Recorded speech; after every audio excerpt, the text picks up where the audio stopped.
এই হ্যালো বলছে, হুজুর আমাদের এখানে একটা বক্তা আনছিলাম হাসান বিন আব্দুল মাজেদ, সে কয়েকটা বক্তার কণ্ঠ নকল কইরা কইরা আমাদের একটু মজা দিয়েছে, এখন কণ্ঠ দেখি এটা কি ঠিক নাকি বেঠিক। এখন ডক্টর জাকির নায়েক জবাব দিচ্ছে,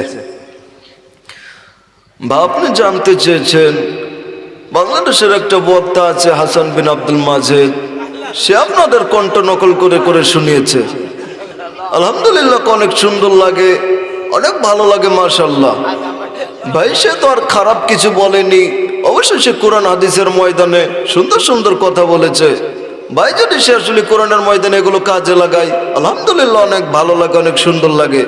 তো আপনি যদি তার বিরোধিতা করেন, অবশ্যই অন্য কোনো কাজ যদি করতে আপনি বিরোধিতা করতে পারতেন। ভাই যেহেতু সে ভালো কাজ করে, বিরোধিতা করার না দরকার নাই, উৎসাহ দিবেন। আল্লাহ পাক রব্বুল আলামিন তারে কবুল করুক। আশা করি আপনি উত্তরটি পেয়েছেন। মারহাবা, লিল্লাহে তাকবীর।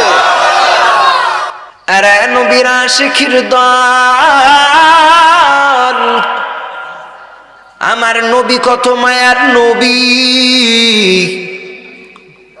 বাবা যদি আজকের নবীর সুন্নাতটা মানো,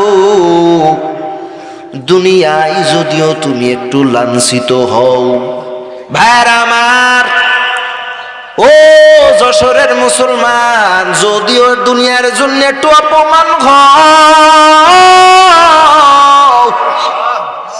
আখিরাতের ময়দানে আপনার আমার পয়গম্বর ডাক দিয়ে বলবে, আমার মায়ের উম্মত, দুনিয়ার জমিনে কত লাঞ্ছিত হইছ, দাঁড়িয়ে রাখার কারণে কত মানুষ তোরে ধিক্কার, কত মানুষ তোরে অপমান করেছে রে আমার উম্মত।